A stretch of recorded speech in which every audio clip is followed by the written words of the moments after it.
ദീപക് ധർമ്മടം ചേരുന്നുണ്ട് കോഴിക്കോട് നിന്നും. ദീപക്, മുഖ്യമന്ത്രിയുടെ റോഡ് ഷോ ഇന്ന് നടക്കുകയാണ്. പ്രചരണ പരിപാടിയുടെ ഉദ്ഘാടനം എന്ന് വേണമെങ്കിൽ പറയാം.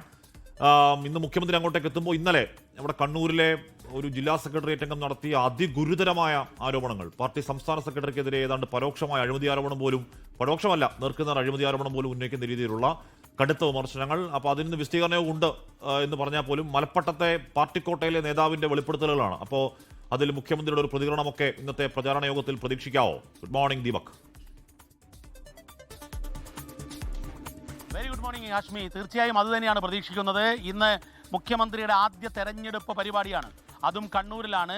ഒരുപക്ഷെ ഇടതുപക്ഷം സ്ഥാനാർത്ഥി പ്രഖ്യാപനത്തിലൂടെ ഉണ്ടാക്കിയ വലിയ ലീഡ്, ആ ലീഡ് 24 മണിക്കൂർ കഴിയുമ്പോഴേക്കും TK ഗോവിന്ദന്റെ ഒരു വാർത്താ സമ്മേളനത്തിലൂടെ ഇടതു ക്യാമ്പിനെ, പ്രത്യേകിച്ച് കണ്ണൂരിലെ പാർട്ടിയെ പ്രതിസന്ധിയിലാക്കുമാറുള്ള ഒരു വാർത്താ സമ്മേളനമായിരുന്നു. ഒരു ഏറെ നേരം നീണ്ട വാർത്താ സമ്മേളനത്തിൽ പാർട്ടി സംഘടനാ രീതി ഉൾപ്പെടെ അതിലെന്തുകൊണ്ട് താൻ പാർട്ടി വിടുന്നു എന്നുൾപ്പെടെ സമീപകാലത്തൊന്നും തന്നെ CPIMന്റെ ഒരു കണ്ണൂർ ജില്ലാ സെക്രട്ടേറിയറ്റ് അംഗം ഇത്തരമൊരു നിലപാടെടുത്തില്ല. വർഷങ്ങൾക്ക് മുൻപ് ഒരു MV രാഘവന്റെ കാലം കഴിഞ്ഞ് പിന്നീട് ഓഭരതനെ പോലുള്ളവരായിരുന്നു പാർട്ടിയിൽ ഇത്തരത്തിലുള്ള നിലപാടെടുത്തത്. പക്ഷേ എന്നാൽ തെരഞ്ഞെടുപ്പ് വേളയിൽ ഇത്തരത്തിൽ പാർട്ടി സെക്രട്ടറിക്കെതിരെ, പാർട്ടി സെക്രട്ടറിയുടെ ഭാര്യയ്ക്കെതിരെ അതിരൂക്ഷമായ വിമർശനങ്ങൾ ഉന്നയിച്ചുകൊണ്ട് അദ്ദേഹം പോയി. അതിന് തൊട്ടു പിന്നാലെയാണ് ഇന്ന് മുഖ്യമന്ത്രി പിണറായി വിജയൻ ജില്ലയിലേക്ക് എത്തുന്നത്. ഉച്ചയോടുകൂടി, ഉച്ച കഴിഞ്ഞ് അദ്ദേഹം ജില്ലയിലെത്തുന്നു. വലിയ രീതിയിലുള്ള പരിപാടികൾ, റോഡ് ഷോ ആണ് ആസൂത്രണം ചെയ്തിരിക്കുന്നത്. മട്ടന്നൂർ എയർപോർട്ടിൽ നിന്നും ധർമ്മടം മണ്ഡലത്തിലേക്കാണ് റോഡ് ഷോ. മാത്രവുമല്ല, മുഖ്യമന്ത്രി ആദ്യമായി രാഷ്ട്രീയ വിശദീകരണ യോഗം, ഒരുപക്ഷെ തെരഞ്ഞെടുപ്പ് വിശദീകരണ യോഗത്തിൽ ഇന്ന് പങ്കെടുക്കുന്നു. അത് പിണറായി പഞ്ചായത്തിലാണ് വൈകുന്നേരം യോഗം വിളിച്ചിരിക്കുന്നത്.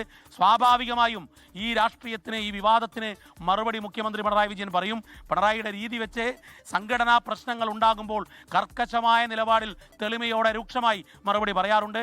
അതുകൊണ്ട് TK ഗോവിന്ദനുള്ള മറുപടി ഇന്നുണ്ടാകുമെന്ന് തന്നെയാണ് പാർട്ടി വൃത്തങ്ങളിൽ നിന്നും അറിയുന്നത്. ഏതായാലും അദ്ദേഹം തിരുവനന്തപുരത്തു നിന്നും യാത്ര പുറപ്പെടാൻ പോകുന്നു.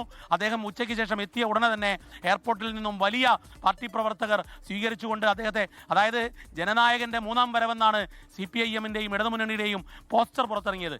ആ പോസ്റ്റർ പോസ്റ്ററിനെ ശരിയാക്കുമാറ് ആ രീതിയിലുള്ള വലിയ രീതിയിലുള്ള റോഡ് ഷോ ആണ് ആസൂത്രണം ചെയ്തത്. പക്ഷേ എന്നാൽ വലിയ പ്രചരണത്തിന്റെ മുന്നോട്ട് പോയെങ്കിലും TK ഗോവിന്ദൻ ഉയർത്തിയ വെല്ലുവിളി അവിടെയുണ്ട്.